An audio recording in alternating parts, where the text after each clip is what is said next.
സംസ്ഥാനത്ത് അതിശക്തമായ മഴ ഇന്നും തുടരും. 7 ജില്ലകളിൽ കേന്ദ്ര കാലാവസ്ഥാ വകുപ്പ് ഓറഞ്ച് അലർട്ട് പ്രഖ്യാപിച്ചു.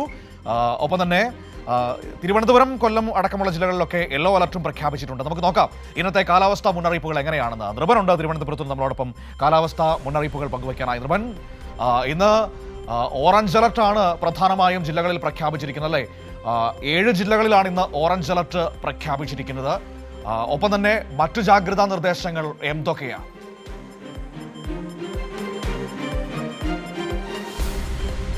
തീർച്ചയായും മനു, മുതലപ്പുഴയിലാണ് നമ്മളിപ്പോൾ ഉള്ളത്. ഇപ്പോൾ മുതലപ്പുഴയിൽ തിരച്ചിൽ നടക്കുന്ന മുതലപ്പുഴയിലുള്ളപ്പോൾ ഇവിടെ മഴ അല്പം മുമ്പാണ് ആരംഭിച്ചിട്ടുള്ളത്. ചാറ്റൽ മഴ തുടങ്ങിയിട്ടുണ്ട്. കാലാവസ്ഥ വീണ്ടും ഇവിടെ മഴക്കോള് ശക്തമാകുന്നു. കടൽ പ്രക്ഷുബ്ധമായ അവസ്ഥ ഇപ്പോഴും മുതലപ്പുഴ പ്രദേശത്തുണ്ട്. അപ്പോഴാണ് സമഗ്രമായ കാലാവസ്ഥയിൽ കടക്കുമ്പോൾ മനു സൂചിപ്പിച്ചതുപോലെ സംസ്ഥാനത്ത് അതിശക്തമായ മഴ ഇന്നും തുടരുമെന്നതാണ് കേന്ദ്ര കാലാവസ്ഥ വകുപ്പിൻ്റെ മുന്നറിയിപ്പിൽ പറയുന്നത്. 7 ജില്ലകളിൽ കേന്ദ്ര കാലാവസ്ഥ വകുപ്പ് ഓറഞ്ച് അലർട്ട് പ്രഖ്യാപിച്ചിട്ടുണ്ട്. പത്തനംതിട്ട, ആലപ്പുഴ, കോട്ടയം, കോഴിക്കോട്, വയനാട്, കണ്ണൂർ, കാസർഗോഡ് ജില്ലകളിലാണ് ഓറഞ്ച് അലർട്ട്. തിരുവനന്തപുരം, കൊല്ലം, എറണാകുളം, ഇടുക്കി, തൃശ്ശൂർ, പാലക്കാട്, മലപ്പുറം ജില്ലകളിൽ യെല്ലോ അലർട്ടും പ്രഖ്യാപിച്ചിട്ടുണ്ട്. നേരത്തെ നമ്മൾ മുന്നറിയിപ്പിൽ പറയുന്നത് പോലെ ബംഗാൾ ഉൾക്കടലിലെ ചക്രവാത ചുഴിയുടെ സ്വാധീന ഫലമായിട്ടാണ് സംസ്ഥാനത്ത് മഴ ശക്തമാകുന്നതാണ് കാലാവസ്ഥ കേന്ദ്രത്തിൻ്റെ മുന്നറിയിപ്പ്. നാളെ മുതൽ മഴ ശക്തി കുറയുമെന്നും കേന്ദ്ര കാലാവസ്ഥാ കേന്ദ്രത്തിൻ്റെ മുന്നറിയിപ്പിൽ പറയുന്നു. നിലവിലെ മുന്നറിയിപ്പ് പ്രകാരം നാളെ ഒരു ജില്ലയിലും പ്രത്യേക മഴ മുന്നറിയിപ്പ് നൽകിയിട്ടില്ല. എന്നാൽ മഴ മുന്നറിയിപ്പ് പിൻവലിച്ചാലും മലയോര മേഖലയിലും ഉരുൾപൊട്ടൽ, മണ്ണിടിച്ചിൽ തുടങ്ങിയ അപകട സാധ്യതയുള്ള മേഖലകളിൽ ജാഗ്രത തുടരണമെന്ന നിർദ്ദേശമുണ്ട്. താഴ്ന്ന പ്രദേശങ്ങളിൽ നദീതീരങ്ങളിലും താമസിക്കുന്നവരും ജാഗ്രത പാലിക്കണം. മത്സ്യത്തൊഴിലാളികൾക്ക് മുന്നറിയിപ്പ് ഇന്നുകൂടി തുടരും എന്ന് തന്നെയാണ്. ഇന്ന് വരെ കേരള തീരത്ത് മത്സ്യബന്ധനത്തിന് വിലക്ക് ഏർപ്പെടുത്തിയിട്ടുണ്ട് എന്നതാണ്. അതുകൊണ്ട് ഇന്നും ശക്തമായ മഴ തുടരും എന്ന് തന്നെയാണ് കേന്ദ്ര കാലാവസ്ഥാ കേന്ദ്രത്തിൻ്റെ മുന്നറിയിപ്പിൽ പറയുന്നത്. അതുകൊണ്ട് മത്സ്യത്തൊഴിലാളികൾക്കുള്ള ജാഗ്രതാ നിർദ്ദേശം തുടരുന്നു. ഒപ്പം തന്നെ തീരപ്രദേശങ്ങളിൽ ജാഗ്രത തുടരണം. ഒപ്പം തന്നെ മലയോര മേഖലകളിലുള്ള മണ്ണിടിച്ചിലിനുള്ള സാധ്യതയും ഉരുൾപൊട്ടലിനുള്ള സാധ്യത നേരത്തെ കേന്ദ്ര കാലാവസ്ഥാ കേന്ദ്രത്തിൻ്റെ മുന്നറിയിപ്പ് അതുപോലെ തുടരുകയാണ്. അതുകൊണ്ട് ജാഗ്രത തുടരണം എന്ന മുന്നറിയിപ്പ് തന്നെയാണ് സംസ്ഥാനത്ത് ആകമാനമുള്ളത്. പക്ഷേ 7 ജില്ലകളിലാണ് കേന്ദ്ര കാലാവസ്ഥാ കേന്ദ്രത്തിൻ്റെ ഓറഞ്ച് അലർട്ട് ഇപ്പോൾ നിലവിലുള്ളത്. ആശ്വാസകരമായ കാര്യമെന്ന് പറയുന്നത് നാളെ മുതൽ അതുപോലെ നടക്കുകയാണെങ്കിൽ കേന്ദ്ര കാലാവസ്ഥാ കേന്ദ്രത്തിൻ്റെ മുന്നറിയിപ്പ് പ്രകാരമാണ് എങ്കിൽ നാളെ മുതൽ മഴയുടെ ശക്തി കുറയും എന്ന സൂചനയാണ് ലഭിക്കുന്നത്. അങ്ങനെയാണെങ്കിൽ ഏറെക്കുറെ വലിയ പ്രശ്നങ്ങളില്ലാതെ ഈ വെള്ളക്കെട്ടുള്ള പ്രദേശങ്ങളിലെല്ലാം ജലം വാർന്നു പോകുന്ന ഒരു അവസ്ഥയുണ്ടാകും. നമ്മളിപ്പോൾ പത്തനംതിട്ട ജില്ലയിലും വിവിധ പ്രദേശങ്ങളിൽ, കോട്ടയത്തൊക്കെ നമ്മൾ കഴിഞ്ഞ ദിവസങ്ങളിൽ കണ്ടതാണ്. ഇതുമായി ബന്ധപ്പെട്ട ബുദ്ധിമുട്ട് ഇപ്പോഴും മാറുന്നില്ല. മധ്യ കേരളത്തിലെ പല സ്ഥലങ്ങളിലും ഈ പറയുന്ന പത്തനംതിട്ട ജില്ലയിലും പമ്പാ നദി കരകവിഞ്ഞ് ഒഴുകിയതിൻ്റെ ഭാഗമായി മൂഴിയാർ തുറന്നതിൻ്റെ ഭാഗമായിട്ടുള്ള വെള്ളക്കെട്ട് പലയിടത്തും ഇപ്പോഴും തുടരുകയാണ്. അത്തരം പ്രശ്നങ്ങൾ ഇപ്പോഴും തുടരുന്നുണ്ട്. അതുകൊണ്ട് ഈ മഴ ഇനി നാളെ മുതൽ തുടരാതിരുന്നാൽ, മഴ അവസാനിച്ചാൽ, അതായത് ശക്തി പ്രാപിക്കുന്ന അവസ്ഥയിൽ നിന്ന് കുറവിലേക്ക് വരികയാണെങ്കിൽ വിട്ടുവിട്ടുള്ള മഴയാണ് എങ്കിൽ ഇപ്പോഴത്തെ പ്രശ്നങ്ങൾ താൽക്കാലികമായി അവസാനിക്കും. കഴിഞ്ഞ ദിവസം CPM-ൻ്റെ സംസ്ഥാന സെക്രട്ടറി MV ഗോവിന്ദൻ മാസ്റ്റർ പറഞ്ഞതുപോലെ മഴ ഇല്ലാത്തത് ഭാഗ്യമായി എന്ന് മാത്രമേ പറയാൻ കഴിയൂ. അതുകൊണ്ട് അതിൻ്റെ മുൻകരുതൽ നടപടി സമയത്തിലെത്തിയില്ല. ജാഗ്രതാ നിർദ്ദേശം നേരത്തെ കേന്ദ്ര കാലാവസ്ഥാ കേന്ദ്രത്തിൻ്റെ ജൂലൈ 31-ന് 3 മണിക്ക് വന്ന ജാഗ്രതാ നിർദ്ദേശം അനുസരിച്ചുള്ള മുന്നൊരുക്കം സംസ്ഥാനത്തെ ദുരന്ത നിവാരണ വകുപ്പും ഒപ്പം തന്നെ റവന്യൂ വകുപ്പും സംസ്ഥാനത്തെ മുഖ്യമന്ത്രിയും തദ്ദേശ സ്ഥാപനങ്ങളും ഒക്കെ തന്നെ ഏകോപിപ്പിച്ചുകൊണ്ടുള്ള ഒരു മുന്നറിയിപ്പോ സംവിധാനങ്ങളോ ഉണ്ടായില്ല എന്നതിൻ്റെ ഭവിഷ്യത്താണ് ഇപ്പോൾ സംസ്ഥാനത്ത് ആകമാനം അനുഭവിക്കുന്നത്. നമ്മൾ രാവിലെ വാർത്ത തുടങ്ങിയ മുതലപ്പുഴയിൽ തന്നെ ഇപ്പോഴും നമ്മൾ നിൽക്കുകയാണ്. അതുതന്നെ ഇതിൻ്റെ ഒരു പരിണിത ഫലമാണ്. വിഴിഞ്ഞത്തും മുതലപ്പുഴയിലും നീണ്ടകരയിലുമുള്ള അവസ്ഥ അതുപോലെ തുടരുന്നു. മത്സ്യത്തൊഴിലാളികൾ, കടലിൽ പോയ മത്സ്യത്തൊഴിലാളികളെ 3 പേരെ ഇപ്പോഴും തിരിച്ചു കിട്ടിയിട്ടില്ല. 9ാമത്തെ ദിവസമാണ്.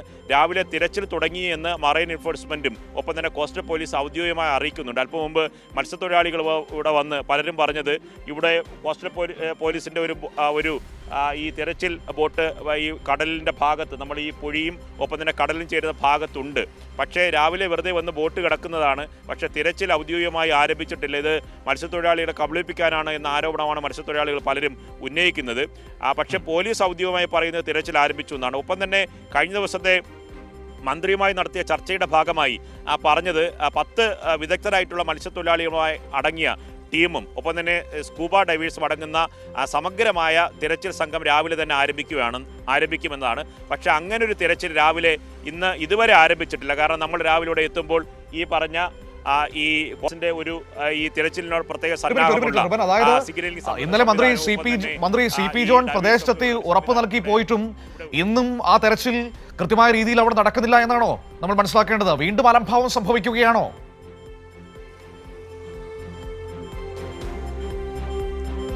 മനു, അത് മത്സ്യത്തൊഴിലാളികളുടെ ഭാഗമായി അവർ തന്നെ, നമ്മളിപ്പോൾ രാവിലെ ഇവിടെ നിന്ന് ലൈവ് ചെയ്യുമ്പോൾ മത്സ്യത്തൊഴിലാളികൾ പലരും ഇവിടെ എത്തി. അവരൊക്കെ തന്നെ ഇവിടെ ഈ ഭാഗത്ത് ദൃക്സാക്ഷികളാണ്. അവർ പറഞ്ഞത് ഈ നമ്മളിപ്പോൾ കാണുന്ന ഫോറസ്റ്റ് ഈ പറയുന്ന ഈ കോസ്റ്റൽ പോലീസിൻ്റെ ഒരു ടീമുണ്ട്. അതിപ്പോൾ നമുക്ക് ആ കടലിൽ കാണാൻ കഴിയും. നമ്മുടെ ക്യാമറ ബിച്ചു അങ്ങോട്ട് കാണിക്കും. ആ ഭാഗത്താണ് നമ്മൾ നേരത്തെ പലതവണ നമ്മൾ ആ വിഷ്വൽ കാണാൻ കഴിയുന്നുണ്ട്. അതായത് നമ്മൾ നിൽക്കുന്നത് ഈ പാലത്തിന് മുകളിലാണ്. പാലത്തിൽ നിന്ന് ഈ പൊഴിയും ഒപ്പം തന്നെ കടലുമായി ബന്ധിക്കുന്ന ആ ഭാഗമാണ് ഇപ്പോൾ നമുക്ക് ആ വിഷ്വലിൽ കാണാൻ കഴിയും. അത് കോസ്റ്റൽ പോലീസിൻ്റെ ഒരു ടീമാണ്. ആ ടീം രാവിലെ മുതൽ ഇവിടെയുണ്ട്. മറൈൻ എൻഫോഴ്സ്മെന്റ് ടീം രാവിലെ 5 മണിക്ക് തന്നെ കടലിലേക്ക് ഇറങ്ങി എന്നതാണ് അവർ ഔദ്യോഗികമായി നൽകുന്ന വിവരം. പക്ഷേ മത്സ്യത്തൊഴിലാളികൾ അത് അംഗീകരിക്കുന്നില്ല. ഈ വെറുതെ ഇങ്ങനെ ബോട്ട് തിരച്ചിൽ ആരംഭിച്ചു എന്ന് പറഞ്ഞ് കിടക്കുന്നതല്ലാതെ യഥാർത്ഥ തിരച്ചിൽ ആരംഭിച്ചിട്ടില്ല എന്ന ആരോപണമാണ് ഉള്ളത്.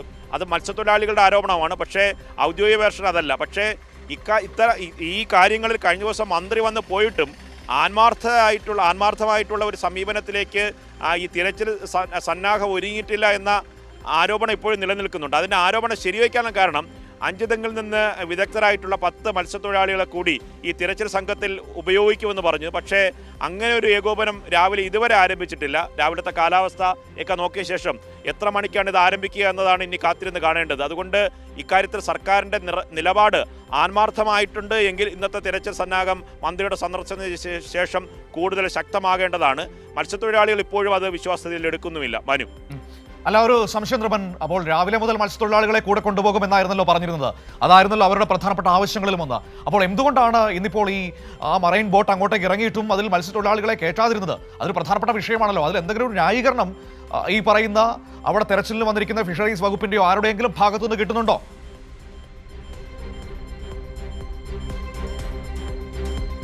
തീർച്ചയായും മനു, അത് സംബന്ധിച്ച് ഔദ്യോഗികമായിട്ടുള്ള മത്സ്യത്തൊഴിലാളികളുമായിട്ടുള്ള തിരച്ചിൽ അഞ്ചുതെങ്ങിൽ നിന്ന് വരുന്ന വിദഗ്ധരുമായിട്ടുള്ള തിരച്ചിൽ രാവിലെ ആരംഭിക്കുന്നു പറഞ്ഞു. പക്ഷേ ഇതുവരെ മത്സ്യത്തൊഴിലാളികളെ കൂട്ടിയിട്ടുള്ള തിരച്ചിൽ ഒന്നിച്ച് ആരംഭിച്ചിട്ടില്ല. ഇത് സംബന്ധിച്ച് മറൈൻ എൻഫോഴ്സ്മെന്റ് ടീമും ഒപ്പം തന്നെ ഈ കോസ്റ്റൽ പോലീസും ഔദ്യോഗികമായിട്ടുള്ള ഒരു വിശദീകരണം ഇതുവരെ തന്നിട്ടില്ല. എന്തെങ്കിലും സാങ്കേതിക പ്രശ്നമുണ്ടോ എന്ന കാര്യം അവരിന് വ്യക്തമാക്കേണ്ടതാണ്. ഒരു കാര്യം കൂടി നമ്മൾ ഇതിനോടൊപ്പം ചേർത്ത് വായിക്കേണ്ടതാണ്. ഇവിടെ ചിറയൻകീഴ് മണ്ഡലത്തിൽ വരുന്ന പ്രദേശമാണ്. ചിറയൻകീഴ് MLA എന്ന് പറയുന്ന രമ്യ ഹരിദാസാണ്. അവർ ഈ അപകടം നടന്ന ആദ്യ ദിവസം, അതായത് മത്സ്യത്തൊഴിലാളി കടലിൽ പോയ ജൂലൈ 31 ബന്ധപ്പെട്ട അപകടത്തിന് ശേഷം 1-ാം തീയതി ഇവിടെ ഉണ്ടായിരുന്നു. അവരുടെ ഈ മത്സ്യത്തൊഴിലാളി കടലിൽ പോയ 2 കുടുംബങ്ങളുടെയും ഗൃഹങ്ങളെ സന്ദർശിച്ച ശേഷം മടങ്ങി. പിറ്റേ ദിവസം കാണാതായ ഒരു മത്സ്യത്തൊഴിലാളികളെ 20 കിലോമീറ്റർ അകലിൽ നിന്നാണ് കണ്ടെത്തുന്നത്. അന്ന് ആ വീട് സന്ദർശിച്ചിരുന്നു. അതിനുശേഷം ഇപ്പോൾ 9ാമത്തെ ദിവസമാണ്.